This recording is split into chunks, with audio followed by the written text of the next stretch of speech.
Olá, tudo bem? Começa agora o nosso Em Prosa, esse programa que traz uma conversa bem leve, bem despretensiosa com figuras da nossa região.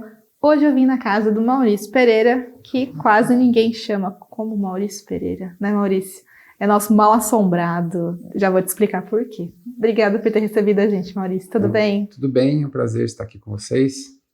Falar um pouco da nossa cultura, nossas assombrações do Vale. Assombrações e causos. Por isso que é mal-assombrado, né, gente? Mal de Maurício, mas mal-assombrado para dar um nome artístico aí mais diferente. Temos aqui vários livros, mas vamos começar do começo, Maurício. Você é um escritor nascido em Taubaté, que morou na roça também. Conta um pouquinho desse começo.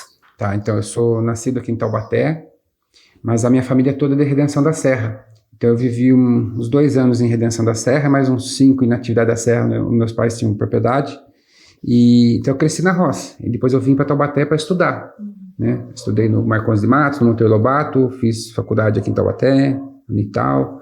Bom, eu sou da terra, conheço as lendas da terra, cresci ouvindo as histórias de assombração. É uma coisa bem de roça, né? Ficar ao redor da fogueira ali, contando histórias, histórias de fantasma. Que nem eu costumo falar assim, que eu não tenho muita lembrança do meu pai brincando comigo. Temos visita. Não tenho, do meu pai brincando comigo. Meu pai era o caçula, eu sou caçula, então eu tenho muita lembrança do meu pai de pescaria e de história de assombração.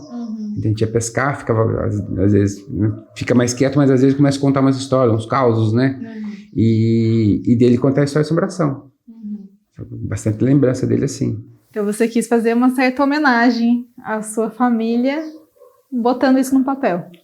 Na verdade foi assim, eu tinha essas histórias que eu cresci ouvindo do meu pai, e quando foi em 2006, assim, o meu pai já era de idade, e eu não era casado, não tinha filho, eu falei assim, se eu não registrar essas histórias que meu pai me conta, eu vou acabar esquecendo, e quando eu tiver um filho, provavelmente eu não vou contar para ele, ou vou lembrar de uma só. Uma parte, então né? Eu comecei, o que eu fiz? Eu falei, eu vou gravar essas histórias, vou registrar essas histórias que meu pai me conta.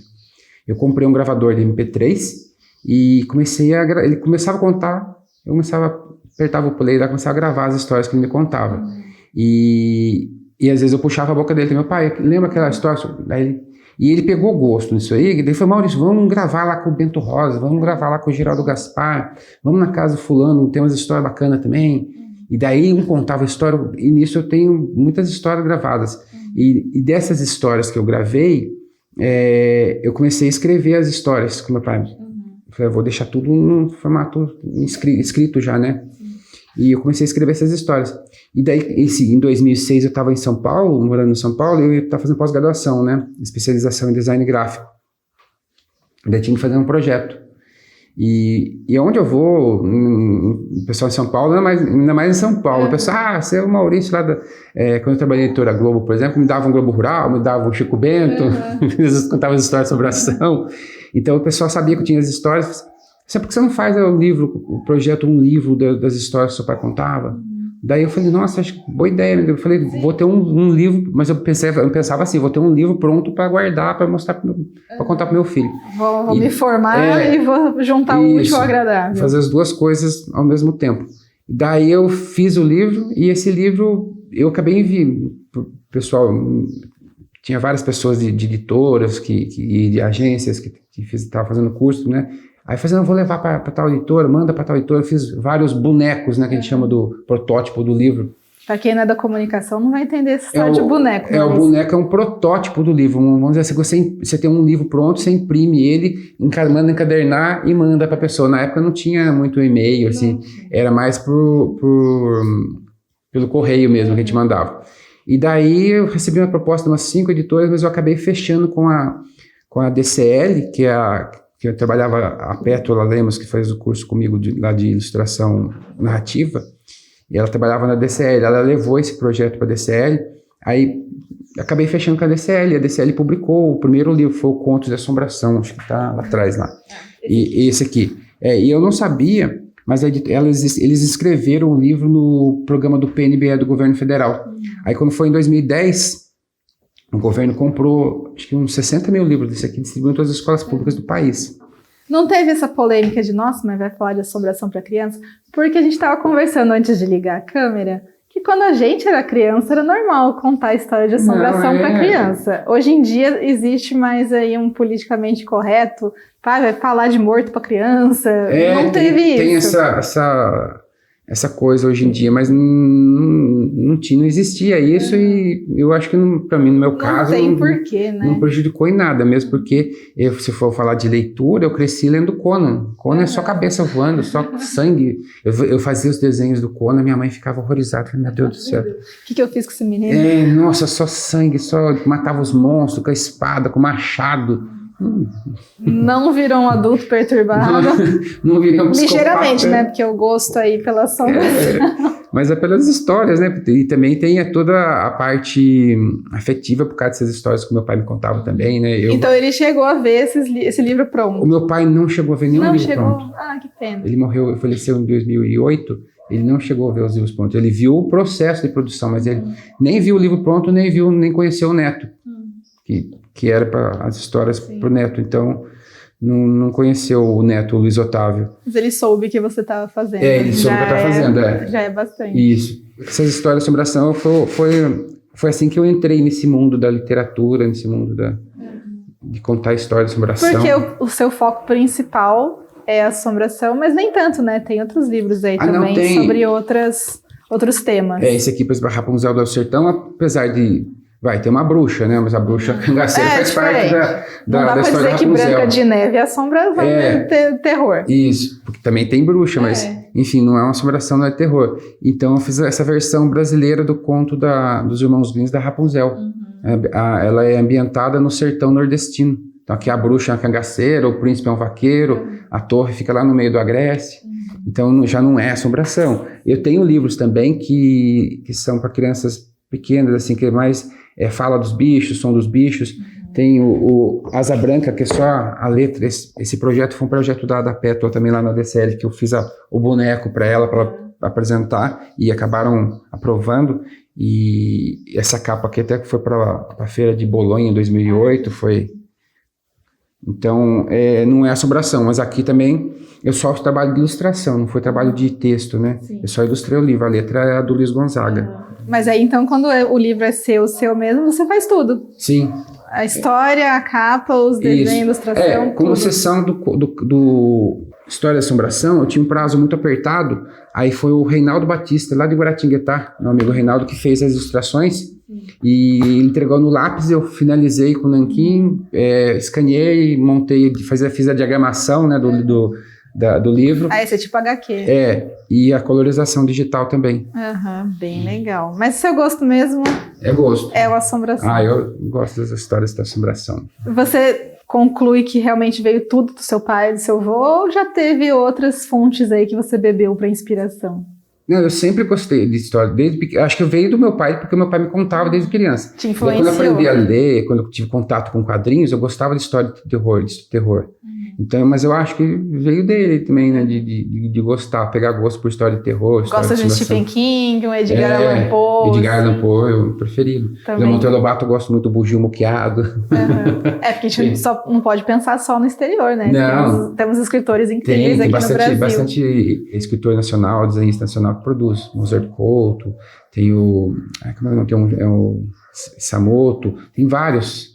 E que não são conhecidos em geral do público, assim como Monteiro Lobato, como Machado de Assis, mas tem muita coisa boa. Agora no suspense, assim, mais perturbado, tem Rafael Montes, que está estourando agora, Vitor Bonini, tem bastante autor bom agora. Mas temos Maurício, mal assombrado, aqui em Taubaté. Já são quantos livros? Bastante. No total são 10. 10 livros publicados, entre só desenho e texto e desenho. E agora eu estou fazendo um do Saci, mas não vai ser só de Saci, aqui predomina a história de Saci no livro, mas vai ter lobisomem, vai ter... E aqui nesse livro também já é misturado, são histórias que, com base em histórias que eu já ouvi, na bagagem que eu tenho de história de assombração, misturado com coisas que eu já criei, daí já... A gente estava comentando que tem livro que fala bastante tipo aqui, que são as assombrações do Vale do Paraíba. Então tem assombração história que é só daqui mesmo, que você não viu em mais nenhum outro lugar? Porque, por exemplo, lobisomem, tem no país inteiro, no mundo inteiro. Tem coisa que é só daqui? Então, o corpo seco, não é que é só daqui, porque o corpo seco, se for ver bem, é tipo um zumbi, né? Ele tem uma história em particular, mas o corpo seco, pelo que eu pesquisei, eu encontrei norte do Paraná, São Paulo, sul de Minas, sul do Rio. Então, o corpo seco, como é contado da história do corpo seco, é dessa região. Então, agora, vamos dizer assim, um taubatiano assim, acho que eu pelo menos não achei. Sim, mas no vale... Mesmo porque a gente estava conversando antes sobre o vira-porco, né, que é um cara que vira metade homem, metade porco. Tipo lobisomem, tipo só lobisomem. que porco. Tem outras regiões, falam de outras regiões. Eu tenho a facilidade de saber, de acabar sabendo das assombrações em outras regiões. Por quê? Por causa do Instagram, eu converso com os seguidores, aí às vezes eu posto, por exemplo, eu postei do vira-porco. Aí o cara falou, lá na Amazônia, lá que tem uma lenda de um cara que virava porco também. Então não é só daqui. O lobisomem em geral. Sim. Aí tem, por exemplo, tem lendas que são muito parecidas, que nem tem o Romonzinho lá no Nordeste, depois tem o Romonzinho, eles chamam de Ajapau. E o Ajapau também, que também é praticamente a mesma lenda, só que o Romãozinho vira uma bola de fogo e o Ajapau ele vira um passarinho, ele vira um bacurau, que é o curiango, né? A gente chama aqui de curiango. Então tem essas lendas que são parecidas, às vezes muda uma coisa ou outra, é uma pequena variação, acho que regional. Sim. E agora, taubatiano assim... Vamos inventar um. Você pesquisar, mas já tem que descobrir. Não, deve ter. Tem no Itaim, fala que tem um fantasma lá do cavaleiro, lá que morreu o cavalo do cara, o cara gostava muito do cavalo, e daí ele mandou enterrar o cavalo embaixo lá e fez uma igreja em cima, deixou um lugar para o cavalo poder ressuscitar, e depois ele morreu, o cara também morreu, mas dizem que às vezes passa o cavaleiro à noite lá. Então essa é uma história taubatiana. Sim. Daqui da parte do Itaim. Aí falam de uma figueira que tinha lá, que hoje não existe mais a figueira, né? Que parece que matavam as pessoas lá, tinha muita execução no lugar, isso no século XVIII, XIX. Que existia pena de morte. Enforcavam pessoas lá e às vezes executavam pessoas a tiro também no local, iam pessoas cometer suicídio lá, e diz que esse local dessa figueira era assombrado. Tem aquela energia, lá no Parque do Itaim, para aqueles lados lá. Então tem algumas histórias de Taubaté, mas não tem uma assombração. Por exemplo, essa. São histórias de almas penadas, né? Que também existem no mundo, todo mundo. História de fantasma. É uma penada que tem história, porque às vezes tem história de alma penada que não. É uma mulher de branco que passa, ninguém sabe história nenhuma.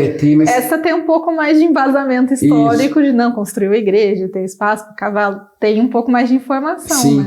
Então tem as lendas que são bem regionais, mas muitas vezes são variantes de outras regiões, porque acho que o pessoal, que nem tem a mulher da capa preta, tem a mulher que dançou com o diabo, tem, todo o Brasil tem a versão, uma foi no forró, a outra foi num baile, mas tem a história, o contexto é o mesmo.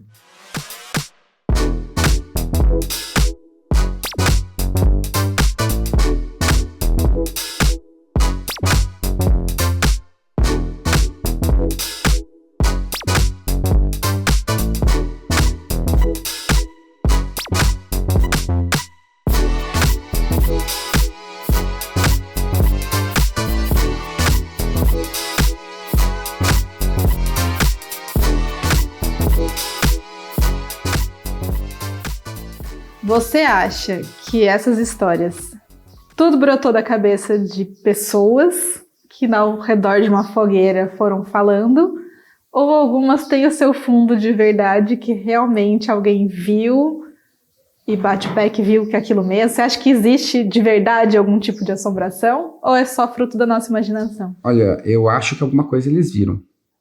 Alguma coisa eles viram. É uma assombração? Talvez não, a gente só chama de assombração aquilo que a gente não entende, não compreende ainda. Mas eu acredito que alguma coisa eles viram. Eu mesmo já vi umas coisas assim que eu não achei explicação. Conta mais, o que você já viu? Que eu adoro essas histórias, não sei vocês, mas eu adoro. Logo que o meu pai faleceu, eu herdei um sítio em Redenção da Serra. E daí eu não ia direto para lá, né? Todo fim de semana. Eu vinha de São Paulo, morava em São Paulo, eu vinha de 15 em 15 dias, e às vezes eu ia lá limpar. E daí, porque o mato cresce muito rápido, né?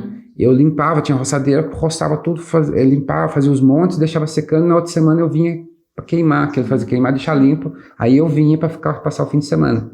Então eu vinha, dava uma geral, na outra semana eu vinha para descansar, daí ficava tranquilo lá. E numa dessas vezes que eu vim, eu rocei, eu lembro que era época que escurece cedo. E aí eu passei o dia inteiro limpando, roçando lá, fazendo os montes. Aí era umas 5 da tarde, assim, o sol tava sumindo, já tinha sumido atrás do morro lá. Eu falei assim, eu vou embora. Guardei as ferramentas, tava de moto. Catei a moto e vim. Lá tem na estrada de terra, dá uns 6 km do sítio até na estrada de asfalto, lá em Redenção da Serra, para eu sair no Bar do Pescador lá. Aí tem uma reta lá, e lá na reta tem uma curva assim, e quando eu saí na reta, eu vi um cara de chapéu, sem camisa, com uma bota dessas 7 léguas que fala, né, com as botonas de borracha, e com a mão assim, ó, e um chapéuzão. Ele vinha assim. Tipo um espantalho. Andando no meio da estrada assim. E não mostrava o rosto, sempre com o chapéuzão abaixado assim. E quando eu cheguei perto dele assim, ele tava assim, parecia que era uma enxada, um penado, o cara com descanso, o braço assim, né? Quando eu cheguei mais perto, ele tirou a mão da coisa assim e fez assim pra mim. Só que não era uma enxada, era uma cobra. Ele tava segurando a cabeça da cobra e a cobra enrolou no braço dele assim. Uma cobra, parecia acho que era um urutu. E daí ele falou assim, fez assim pra mim, daí eu parei a moto, ele mata essa cobra pra mim. E não mostrava o rosto. Aí fez assim no chão, assim, ó. Eu falei, mas o que você quer que eu faça? Eu falei, ele passe 3 vezes na cabeça dela. Nossa. Aí eu passei o pneu 3 vezes na cabeça da cobra, assim. Coitada da cobra. Aí ele pegou, assim, levantou, se agradeceu, obrigado, saiu andando. E você sem ver o rosto dele? Não, ele não mostrou o rosto em momento algum, sempre com o chapéu assim. Aí ele pegou, saiu assim, né, eu fui, com a moto foi sair, mas eu fui sair, eu olhei pra trás, não tava mais o cara, não tinha mais a cobra, só que assim, o lugar lá é uma reta, não dava tempo entre eles sair, agradecer e eu olhar pra trás, não dava tempo de ter virado o morro lá. Aqui tem uma cerca de enfarpado, tem represa, aqui tem um barranco. Gente, que loucura. E fui logo, assim, bem no escurecer, assim, bem sabe, quando tá começando a escurecer, bem na penumbra. Eu falei, que é isso, né? É uma assombração? E que nome? Agora você tem que dar um nome pra esse ser. Sei lá, o braço de cobra, ou sei lá. Porque... Já dá pra colocar num próximo livro. Então, dá uma história, é uma história de... Tem um... O Rolando Boldrin fala que é um caos, né? Quando a história tem um final engraçado, o Rolando Boldrin falava que era um caos, né? E tem um caos, tem um amigo meu o Edinho, ele trabalhou um tempo de motoboy. E daí essa pessoa do Taubaté aqui vai lembrar bem, porque tem os locais, né? Aí ele falou assim pra mim, encontrei com ele, fazia tempo que eu não encontrava com ele. Maurício, encontrei um parente, levei um parente seu lá pra Redenção da Serra. Falou assim, falei, Edinho, você levou o parente? Sexta-feira à noite. Peguei lá no Belém e levei lá perto da ponte, de Redenção lá. Daí eu falei, mas quem que você levou lá? O Edson Fonseca. Eu falei assim, mas você pegou ele onde? Né, no Belém? Ele no Belém ali. Daí eu falei, mas no cemitério do Belém? Mas depois você tira sarro dele. Como assim no cemitério? No cemitério do Belém tem um cemitério, né? Daí ele, não, eu peguei lá na beira da pista lá, levei ele em Redenção, deixei lá do lado da ponte.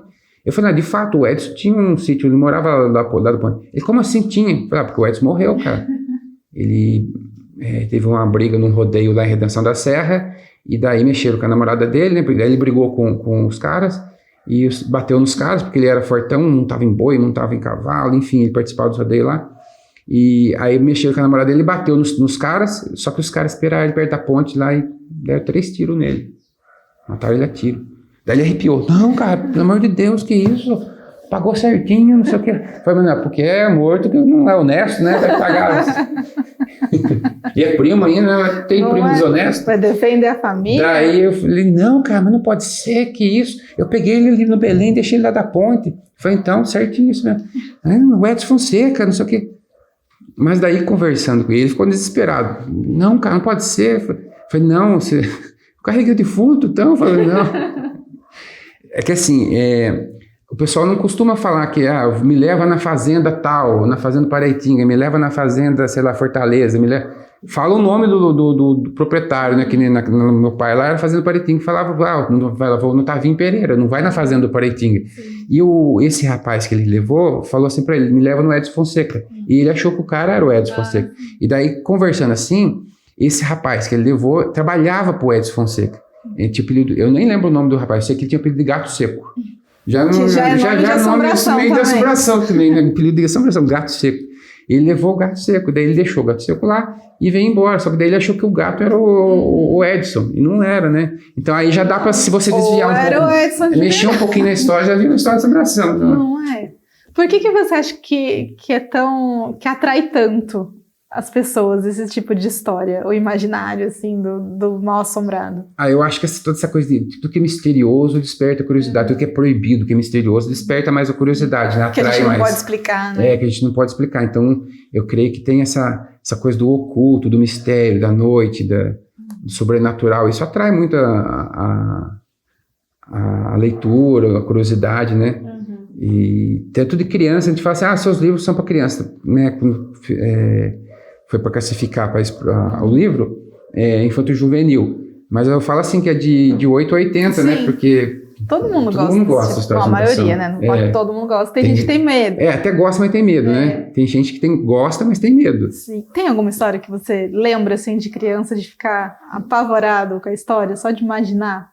O meu pai falava muito corpo seco, né? De história de corpo seco, eu acho que o mais me impressionava era o corpo seco. Porque eu contava história do corpo seco para não ir no mato, porque no mato tem onça, tem cobra, tem escorpião, você pode se perder no mato. Mas desse, ele contava as histórias muito do Bento Rosa e do meu tio Zezinho, que caçavam mais, né? Que andavam muito pro mato, né?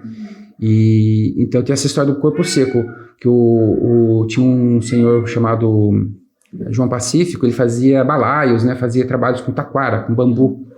E daí ele entrou no mato para cortar o bambu, cortou um feixe de bambu, e para amarrar o bambu, o que ele fez? Para cortar um cipó para amarrar, para ele poder colocar nas costas e descer com o feixe de bambu, né? Ficar mais fácil.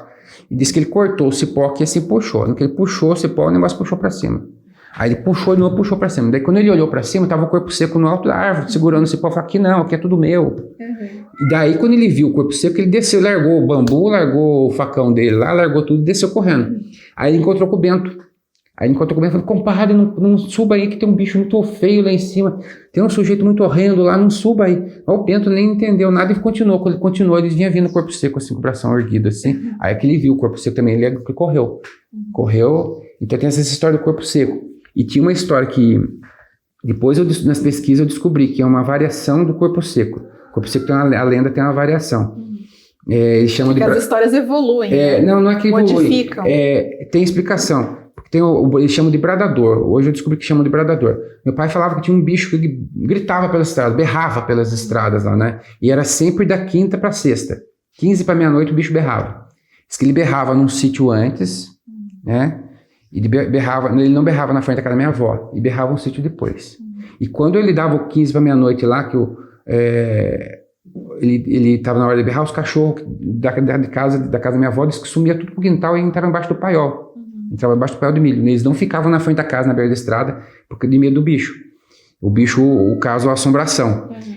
Aí o bicho gritava lá ele tinha, acho que era Nhosé Curto, porque o cara era baixinho, tinha apelido Nhosé Curto. Os apelidos são os melhores. Então ele gritava na frente do sítio do Nhosé Curto, não gritava na frente da casa da minha avó. E teve uma certa ocasião que o meu pai, o meu Venâncio e o meu tio Berto estavam em Redenção, na cidade, né, na vila, que se fala vila, e eles estavam voltando, só que à noite, só que eles estavam voltando, encontraram outro cavaleiro para a estrada, e daí ficaram batendo papo, proseando, né? E ficaram proseando ali, e a hora passou, e meu pai com o meu tio Venâncio resolveram ir embora, e meu tio Berto ficou para trás, batendo papo. E aí atrasou, chegaram mais de umas 10h30, 11 horas que eles chegaram na casa. E daí a minha avó disse que xingou eles, hoje é quinta para sexta, dia que o bicho berra, e vocês largaram seu irmão para trás. E a Meli quis ficar falando com um amigo dele, não sei o quê, enfim. Aí ficaram desesperados lá, e ela ficou desesperada lá, e o Berto para a estrada, e o bicho para berrar. Deu 15 para meia-noite, o bicho berrou. Deu berro lá, os cachorros sumiram pro quintal, e não deu 5 minutos, antes de ele gritar no outro terreno lá, o meu tio veio, bateu na porta. Bateu na porta, entrou, daí enquanto eles estavam conversando, porque o bicho berrou na frente lá, no outro sítio. Aí meu tio veio junto com o bicho, não viu nada e não escutou nada. Ele só escutou quando estava dentro da casa. Daí ele escutou o bicho. Mas todos eles escutavam. Minha avó escutava, meus tios escutavam esse bicho berrando. Então, depois no estudo sobre o corpo seco, né, que eu estava fazendo sobre o corpo seco, tem o bradador. O bradador é tipo uma alma penada que sai gritando pelas estradas. Aí dizem que... assim de graça, deve ter um motivo. Não, então diz que é um corpo seco. Porque o corpo seco, o que é o corpo seco? É um cara que é muito ruim em vida, muito apegado a bens materiais, a matéria, que bate em pai e mãe, que rouba gado, rouba a terra dos outros, enfim, pessoa muito ruim. E daí quando ele morre, ele não é aceito nem no inferno nem no céu. E a alma dele volta pro corpo e ele sai da terra. Então aí ele vira, fica vagando no cemitério. A família tem que arrumar alguém que tenha coragem de carregar ele na noite lá, e daí o padre vai rezando atrás, socando com vara e marmelo, água benta e reza, e o cara que tem coragem de carregar, carregando ele. Geralmente ele pede para deixar no meio do mato. Mas quando o corpo seco não consegue sair da terra, ou ele está acorrentado, ou ele está, sei lá, enterrado muito fundo, ele não consegue, daí diz que ele vira o bradador. Que ele sai, aí ele não consegue sair, mas a alma dele sai gritando pelas estradas. Então esse seria o bradador, o gritador, tem... gritador, bradador, tem um outro nome que eu não estou me recordando agora, mas é igual a... Então tem essas histórias. Qual é a sua favorita? Eu perguntei qual que te impressionou mais, que seria o corpo seco. Eu gosto muito desse corpo seco. Então é o que te deu mais medo na infância, é o que você gosta mais hoje. Tanto que ele está presente nas capas aqui, ó, sempre tem o corpo seco. É verdade. Um zumbizão, assim. Ele é o nosso zumbi brasileiro, vamos dizer assim. Então você gosta mais quando é uma história que tem um ser diferente e não necessariamente um fantasma. No caso do corpo seco, ele é um fantasma materializado, vamos dizer assim, né? Essas histórias... Tem uma história também de caçada que eu achei bem legal, envolve alma penada, né? E uns falam que é uma alma penada, outros falam que é o corpo seco, que seria o corpo seco. Diz que o cara gostava muito de caçar, mas ele, assim, ele tinha herdado uma casinha, então, mas ele não era muito de trabalhar. Ele vivia no bar e vivia de caçada, fazia um servicinho, outro ali fazia uns bicos e não era muito de trabalhar. E daí ele cismou de caçar, que estava querendo caçar, mas na Semana Santa, na Quaresma, bem na Semana Santa. E disse que... Aí ele estava no bar lá, chegou um cara de chapéu lá, falou, bem vestido, ele falou, você não sei se você quer caçar, se eu escutei isso falando que você gosta de caçar, eu tenho uma serva aí no mato, embaixo na fruteira lá, e tem o giral, tem o trepeiro, não, o giral, que chama, tem tudo lá, mas eu não estou podendo caçar, você não quer caçar lá? Ao que você matar, você dá uma metade para mim. Daí ele falou, mas onde que é? É lá não se preocupa aí mais ou menos um dia assim. Ele falou assim, tá, eu vou lá então. Eu vou essa semana mesmo, eu vou na sexta-feira santa. Isso que ele pegou, foi na sexta-feira, né, ela já era, acho que era quarta ou quinta, sei lá. Pegou e foi esperar a paca lá, paca ou que viesse, né. Diz que ele chegou lá, ele encontrou o lugar, e subiu no giral e ficou lá esperando. Aí disse que ele estava esperando assim, mas daí não estava vindo nada, ele cochilou. Ele cochilou, dormiu. Quando ele acordou, o cara estava do lado dele. Daí, mas você está fazendo aqui? Você falou que não ia vir. Não, mas eu tinha um compromisso que eu não ia poder vir, mas daí eu cancelaram o compromisso, eu resolvi vir aqui. Mas eu não quero atrapalhar você, só vou ver, que eu gosto muito de caça, essas coisas assim. Só quero ver. Aí disse que ficou num galho da árvore, assim, do outro lado, assim, e o cara em cima lá esperando. Aí disse que passou um tempinho, daqui a pouco escutou o barulho das pegadas, né? Nas folhas, né? E vinha vindo um bicho. Aí foi esperando, pronto, espingarda esperando. Aí quando ele estava perto, assim, iluminou, era uma paca. Ele ligou a lanterna, que ele bateu a lanterna e viu que era uma paca. Quando ele foi atirar, o cara... Não atira não. Não mate não. Vai vir bicho maior. Ele, não, mas é uma paca. Não, vai vir bicho maior, confia em mim. Aí disse que ele não atirou. Ele ficou meio bravo assim, mas não atirou. Aí passou mais um tempo, assim, uma meia hora, que eu vi um barulho de novo no passo, né? Aí ele chegou com a espingarda lá esperando. Aí, quando ele iluminou, viu uma capivara. Um bicho lá, eu vi uma capivara, que é maior. Daí ele foi atirar, o cara, não atire não. Vai ficar, calma que vai vir bicho maior. Nossa, tá esperando. Ele, não, mas vai vir aí não, vai vir bicho maior, mas que bicho maior que vai vir? É só se vir a anta. Aí não, calma que vai vir um bicho maior. Daí ele pegou, esperou, não atirou, né? Ficou lá. Aí daqui a pouco veio uns passão de novo lá. E veio uma anta. Ele bateu, a anta, veio uma anta. Ele foi atirar, o cara, não. Meu Deus. Não atire não, que vai vir um bicho maior. Vai vir um bicho melhor. Não atire, mas que bicho maior? Só se vier um cavalo aqui agora. Não atire não, que vai vir bicho. Aí ficou mais bravo, hein? Mas pegou, ficou quieto, falou, tá bom, então vou... Respirou fundo e falou, tá bom. Aí esperou um tempo, passou um tempo, assim, escutou os passos, uns passos diferentes. Uns passos pesados, vindo bem manso, assim.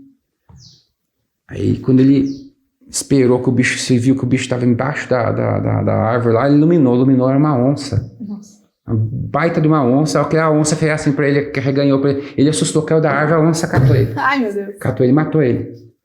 Aí disse que quando a alma dele estava saindo do corpo assim, viu o cara no lugar da árvore, lá, viu a onça comendo ele lá, e aí o cara na árvore assim, e o cara já tava como um esqueleto, como com o chapéuzinho, com a mesma roupa, mas com o corpo tudo seco, assim, era um corpo seco. E dando risada dele assim, ele que você me enganou, pois é, aqui é tudo meu, que não quero que ninguém casse aqui. Nossa. Você caçava muito por aqui, esse é seu castigo. Ai, coitado. Diz que era o corpo seco que fez armou a tocaia pra ele, pra onça pegar ele. Sim. Maurício, você disse que também tem um projeto aí que crianças de São Paulo, assim, de cidades grandes, passam uns dias, uma vivência de roça, e você conta história pra eles. Você acha que as crianças de hoje em dia estão mais céticas, elas não acreditam muito, ou criança é criança sempre? Eu acho que criança é como sempre né? Tipo, tem os céticos e tem os que gostam. E, por exemplo, esse projeto que tem em São Luís Paraitinga não é meu, é do pessoal da Montana Raft, né? O Guto, o Polo lá, com o pessoal lá. E eles têm uma imersão rural. Então, as escolas as crianças de São Paulo, né? Tem umas agências de turismo especializadas nisso. Que nunca viram uma galinha na vida. Nunca viram uma galinha, nunca viram uma vaca. Eles vêm para São Luís e daí eles vão fazer uma parede de pau-a-pique, né? Não uma casa, mas sabe como é que faz o pau-a-pique. Vão passear de barco, vão andar a cavalo, vão tirar leite da vaca, vão fazer doce e várias atividades assim rurais assim. E uma das atividades é escutar a história de assombração. Daí, quando tem a contação de história, eu vou lá em São Luís, geralmente uma quarta, uma quinta noite. Aí eles fazem a fogueira lá, eu coloco meu chapéu, uma capa e vou lá contar a história de assombração para a criançada. Então a gente fica lá 1 hora contando história para a criançada. E tem os que têm medo, tem os que acreditam, tem os que não acreditam. Mas essas histórias prendem muito eles. É uma coisa que eles não vão esquecer tão fácil, essas histórias.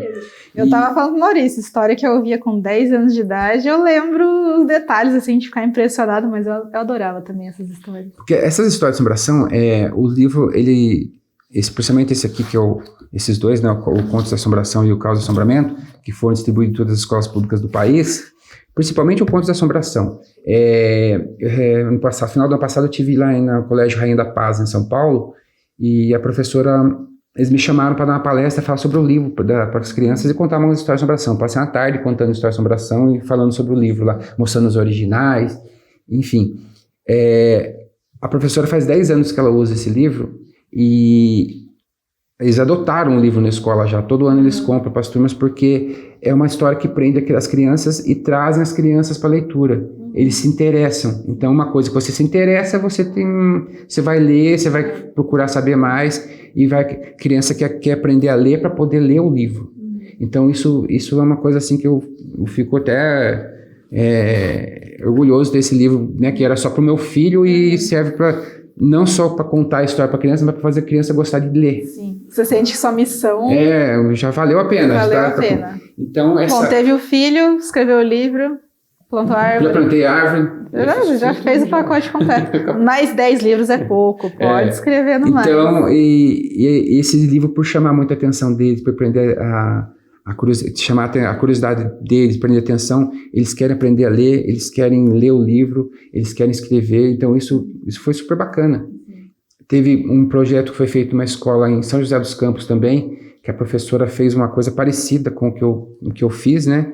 Cada aluno tinha que conversar com o pai, com o tio, com o vizinho, sei lá, com o vô, ouvir uma história de assombração, escrever essa história e fazer um desenho. Que todo mundo conhece uma história ou conhece alguém que diz que viu alguma coisa. E eles fizeram um boneco, fizeram um livrinho dessas histórias. Eu até tenho esse livro. Foi muito bacana esse projeto. Por quê? Porque resgata as histórias de assombração, nossa cultura, incentiva as crianças a lerem, aprender a ler, escrever. E é uma coisa que vai ficar registrada para eles, assim, uma memória afetiva pro resto da vida. Por exemplo, eu lembro do meu pai, você provavelmente tem a história de um vô, todo mundo tem. E é uma memória afetiva que você vai lembrar, carregar pro resto da sua vida. Eu queria guardar pro meu filho provavelmente vai guardar pro meu neto, enfim. E o folclore é isso, né? De geração para geração, a tradição oral. E ter no livro, a tradição oral continua viva, porque você pode ler o livro para criança. Então eu acho super importante isso de ler para criança. O meu filho, eu li a história de assombração para ele dormir. Não tá errado, não. Toda noite ele queria, pai, conta uma história do corpo seco, conta a história do saci, conta a história... Então ele gosta do corpo seco também. Ele é geral. E daí depois começou a ficarem escassas as histórias, comprei mais livros, porque não eram só os meus, né? Tem um abecedário de monstros brasileiros, daí tem vários, li 2, 3 por noite, mas tem bastante para ler. Mas material não falta, né, Maurício? Não falta. Porque agora que os seus livros chegaram no Brasil inteiro, nas escolas, você recebe também, né, nas redes sociais, relatos. Então, sempre vai ter material para livro novo. Eles pedem muitas histórias de... tem a moça fantasma de Belo Horizonte, até eu tenho um seguidor que está cobrando, escreve a história dela, faz um post sobre a história dela de Belo Horizonte, eu quero daqui do Rio Grande do Sul, tem uma história assim também, e tem muito também no Nordeste, tem muito seguidor no Nordeste, principalmente no Nordeste, eles gostam muito de história de assombração. Aí tem várias histórias de assombração lá do Nordeste, tem o Caboclo d'Água, lá do Rio São Francisco, tem o Ciá Japau, tem o Romãozinho, tem a Matinta já do Norte, mas tem também no Nordeste, enfim, tem muita história de assombração. Nossa cultura é muito rica, a gente costuma consumir muita coisa de fora. Não, tudo bem, eu acho válido, a gente consome o Halloween, né? O Halloween é legal, tem os fantasmas da Inglaterra, da Europa. O Jack da abóbora. Isso, que é americano, mas também já é derivado da cultura irlandesa. É legal tudo, a gente conhece, mas nós temos os nossos não ficam devendo para ninguém. Claro que não. Então, se você conhece alguma história, tem um caos aí para contar pro Maurício, ele tá aceitando. Isso, pode mandar que a gente... Nas redes sociais tá como Mal Assombrado. Ou Mal Assombrado no Instagram. Então, dá para mandar por lá. Mal com U. E se você, ao contrário, quer conhecer mais histórias, como que ela vai conhecer? Acesse o Mal Assombrado no Instagram. Você tem vários posts lá com um carrossel com histórias de assombração. E lá também você pode entrar em contato comigo pelo direct e adquirir os livros. Os livros, lá, quando o pessoal compra pelo direct, eu mando autografado, com dedicatória, legal. Com brindes. Qual é o seu favorito? Qual você recomenda, assim, para começar? De história de assombração? Esse aqui em quadrinhos, História de Assombração. Que tem história de Jacareí, uma lenda de Jacareí, lenda de Natividade da Serra, lenda de Redenção da Serra, tem lenda de Paraibuna. Vale. Então, esse é em formato de quadrinhos, mas tem Assombrações do Vale do Paraíba também. São as mesmas histórias? Não, são histórias diferentes. E aqui tem um livro ilustrado, tem história e tem ilustração. Aqui tem, acho que são 27 histórias de assombração. Adorei. Então tem também o Contos de Assombração. Muitos seguidores me conhecem. Nossa, eu li o seu livro na escola, né, na biblioteca da escola e tal. Eu não sabia que era você. Enfim, tanto o Contos de Assombração quanto o Caos de Assombramento. Então tem para todos os gostos e formatos e medos. Isso. E é isso. Obrigada, Maurício, por ter recebido a gente. Prazer. Por mim, ficava aqui contando caos com vocês a tarde inteira, mas não podemos. Dá para contar até varar a noite, até se quiser. Ou se dá, já vamos uma fogueira aí pra gente contar caos, né, Maurício? Isso aí. Obrigada por ter recebido a gente. Que agradeço. Obrigada a vocês que nos acompanharam, pela audiência. Continue aqui acompanhando a nossa programação, que tem um monte de coisa bacana para assistir. Eu te garanto. E qual vai ser o nosso próximo em prosa? Vai ter que assistir, vai ficar no suspense. Que nem esses livros aqui, mistério. Tem mais coisas entre o céu e a terra do que a gente imagina, né, Maurício? Já dizia o poeta, né? Já dizia o poeta. Nesses causos da meia-noite aqui, a gente encerra o nosso programa. Até a próxima. Tchau, tchau. Tchau, tchau.